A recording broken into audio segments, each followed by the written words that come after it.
Hello everyone, welcome back to my YouTube channel safety trainer Asif Syed. आज के इस video में हम लोग बात करने जा रहे हैं कन्फाइंड स्पेस का हैजार्ड्स और उसका कंट्रोल मेजर्स। कन्फाइंड स्पेस का हैजार्ड्स का 20 एग्जांपल्स और कन्फाइंड स्पेस कंट्रोल मेजर्स का 20 एग्जांपल्स लेके आया हूँ, ताकि आपका जो कॉन्सेप्ट है कन्फाइंड स्पेस को लेकर बिल्कुल भी क्लियर हो जाए। तो चलिए हैजार्ड्स ऑफ कन्फाइंड स्पेस का सबसे पहला एग्जांपल शुरू करते हैं। सबसे पहले नंबर पे है ऑक्सीजन की कमी, यानी कि ऑक्सीजन डेफिशिएंसी। ऑक्सीजन की कमी से दम घुट सकता है, यानी कि अगर ऑक्सीजन का लेवल कन्फाइंड स्पेस में बिलो देन 19.5% होगा तो उसे हम ऑक्सीजन डेफिशिएंसी कंसीडर करते हैं। और जब कम होने लगेगा तो जाहिर सी बात है ऑक्सीजन नहीं होगा तो सफोकेशन यानी कि दम घुट सकता है। दूसरा पॉइंट है टॉक्सिक गैस प्रेजेंट, यानी कि विषाक्त गैस की उपस्थिति। इसका आंसर है कन्फाइंड स्पेस में हाइड्रोजन सल्फाइड, कार्बन मोनोक्साइड या मीथेन जैसी खतरनाक गैसें हो सकती है और वोलेटाइल ऑर्गेनिक कंपाउंड यानी कि VOC कन्फाइंड स्पेस के एनवायरनमेंट को और भी ज्यादा टॉक्सिक बना सकती है। तीसरे नंबर पे है ज्वलनशील वातावरण यानी कि फ्लेमेबल एटमॉस्फेयर। फ्लेमेबल गैसेस या वाष्प यानी कि वेपर से विस्फोट या आग लग सकती है, यानी कि फायर और एक्सप्लोशन हो सकता है। चौथे नंबर पे है ग्रसित होना यानी कि एनगल्फमेंट, ढीली सामग्री से यानी कि लूज मटेरियल से दबने या फंसने का जोखिम।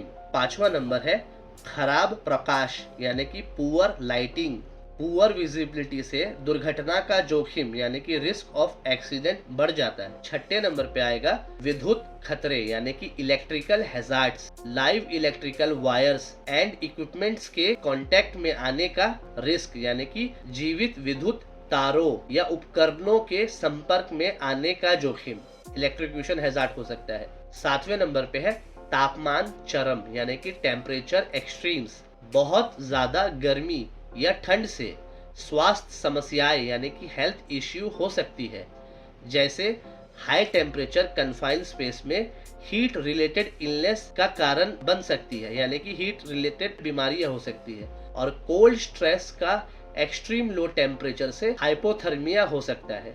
आठवें नंबर पे है शोर खतरे यानी कि नॉइस हैजार्ड्स, उच्च शोर स्तर से यानी कि हाई नॉइस लेवल से हियरिंग डैमेज हो सकती है।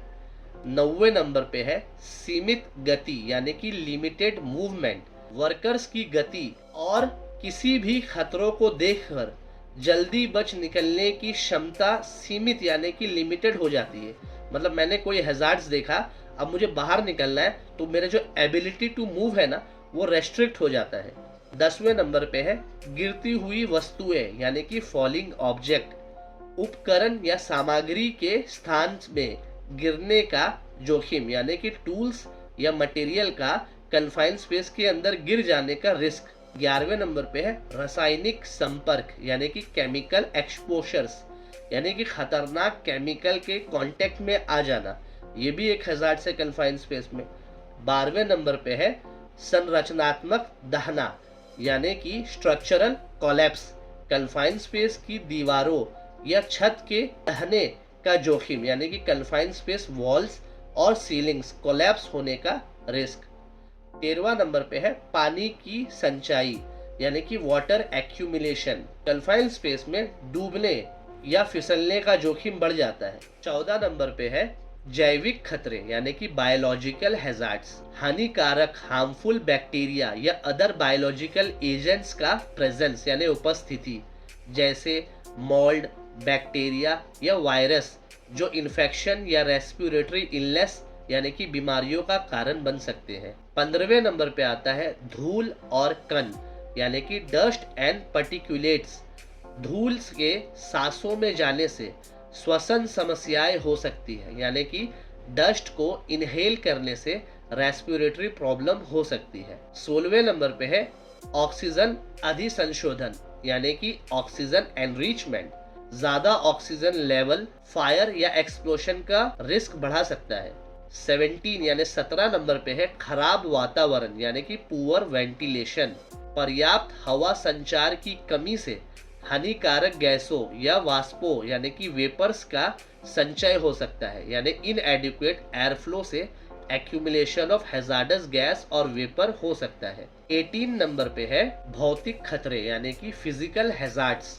कन्फाइंड स्पेस के लेआउट की वजह से फिजिकल इंजरी का रिस्क हो सकता है, जैसे narrow and restricted means of access and egress. Confined space के अंदर का अनइवन सरफेस यानी कि जो जमीन है वो टेढ़ा मेढ़ा होता है, या प्रोट्रूडिंग ऑब्जेक्ट यानी कि कोई भी बाहर निकली हुई चीज खतरा पैदा कर सकती है कन्फाइंड स्पेस में। 19वें नंबर पे है मानसिक तनाव यानी कि साइकोलॉजिकल स्ट्रेस। कन्फाइंड स्पेस के आइसोलेटेड एनवायरनमेंट में काम करने से तनाव या चिंता यानी कि स्ट्रेस एंड एंजाइटी का होना लाजमी है, जिसको क्लॉस्ट्रोफोबिया कहते हैं। और last but not the least, हमारा 20वां नंबर का कन्फाइंड स्पेस का हैजार्ड्स का एग्जाम्पल है संचार की कमी यानी कि lack of communication.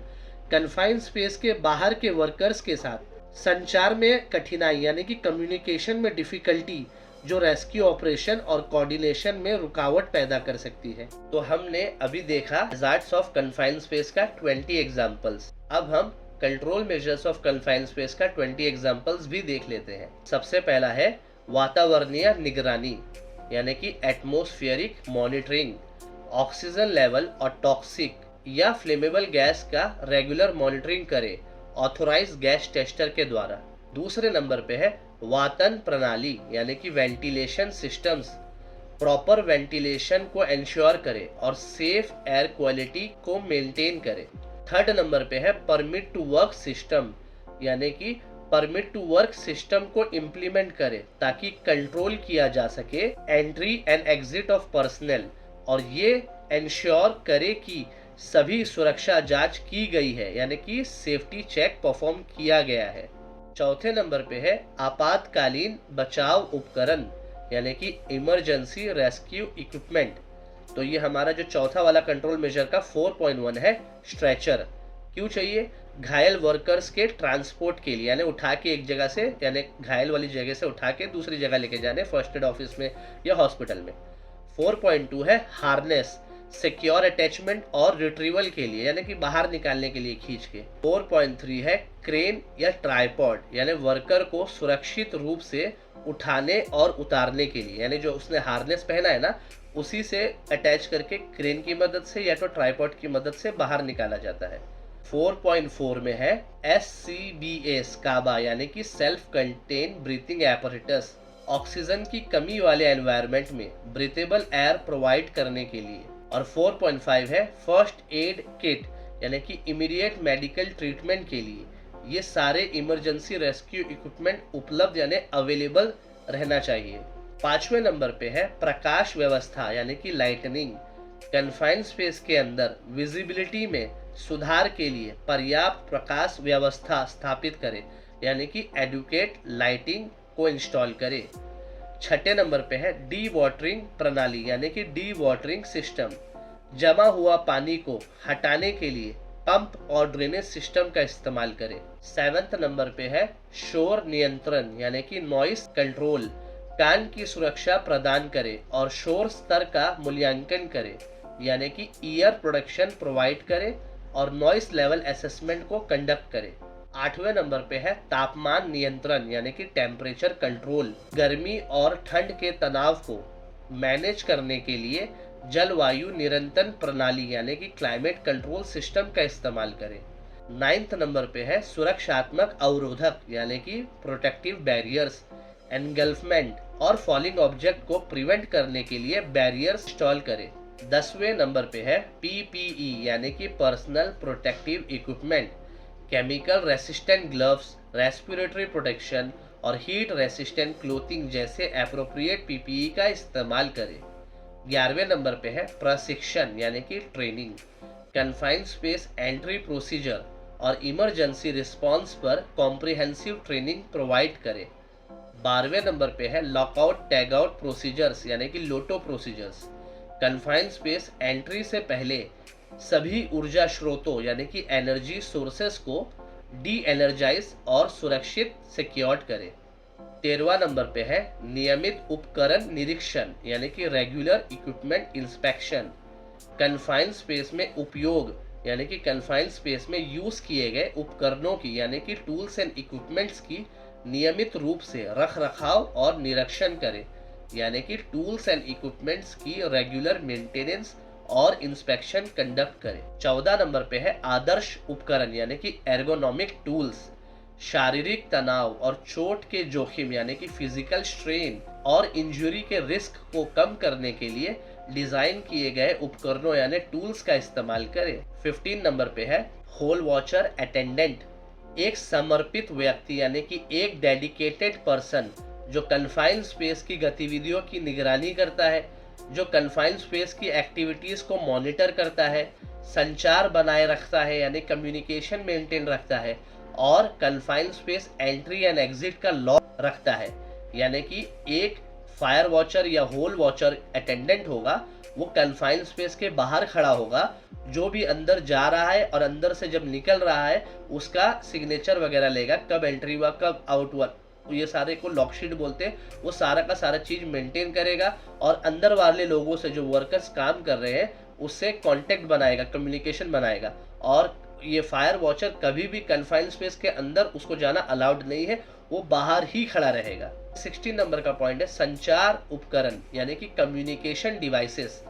Reliable communication equipment जैसे रेडियो का इस्तेमाल करें ताकि कन्फाइंड स्पेस के अंदर काम कर रहे वर्कर्स के साथ संपर्क यानी कम्युनिकेशन बनाए रखा जा सके।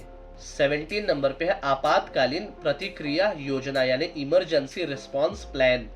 कन्फाइंड स्पेस की इमरजेंसी रिस्पांस और रेस्क्यू प्लान्स को डेवलप करें और उनका अभ्यास यानी कि प्रैक्टिस भी करें। 18 नंबर पे है प्रथम चिकित्सा किट यानी कि first aid kits. Confined space entry point के पास पूरी तरह से भरी हुई फर्स्ट एड किट इंश्योर करें। 19 नंबर पे है बडी सिस्टम यानी कि इंश्योर करें कि कोई भी वर्कर्स अकेले कन्फाइंड स्पेस में एंट्री ना करे यानी एंटर ना करे। इसके लिए बडी सिस्टम लागू यानी कि इम्प्लीमेंट करें। बडी सिस्टम यानी कोई भी एक आदमी कन्फाइंड स्पेस में काम नहीं करेगा।